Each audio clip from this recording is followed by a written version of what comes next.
Hello and welcome to Business Today.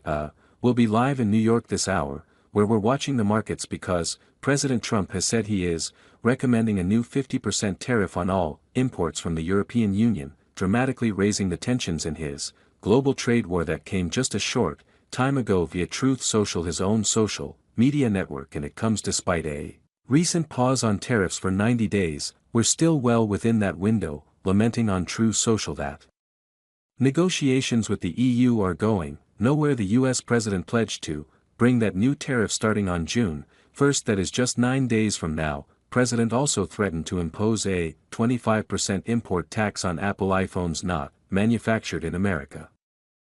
It really is, and this has been a long-standing issue. The EU has not been willing to budge. The EU is dedicated to the global trade order, the predictable rules that we've had, and for them it's very hard to make the sort of quick and dirty deal that the UK made, for instance. The EU cannot accept this 10% tariff on general tariff and then 25% on cars, so it's much harder to reach a compromise with the EU than it was with the UK, for instance.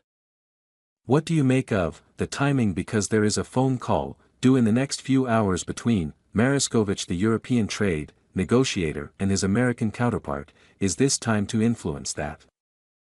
I think it is. I think we have to keep in mind that at this point this is a threat. It's not an announcement. There's no executive order at this point. There is nothing coming on June 1st. It's just a threat, and it is a way to get to increase leverage in advance of negotiations, in advance of trade talks. But the fact of the matter is the EU is not going to budge based on this. They're going to carry on, stay calm, carry on, stick to their positions, and it will be a very difficult discussion this afternoon.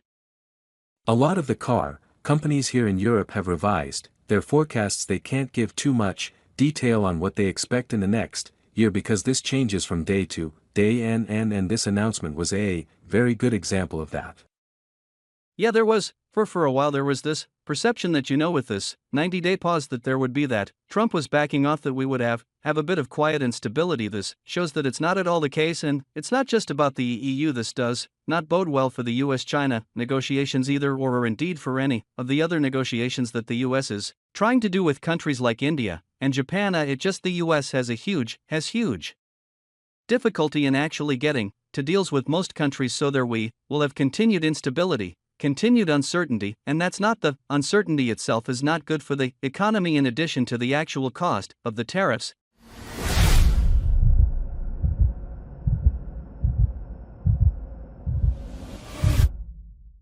Thanks for watching this video.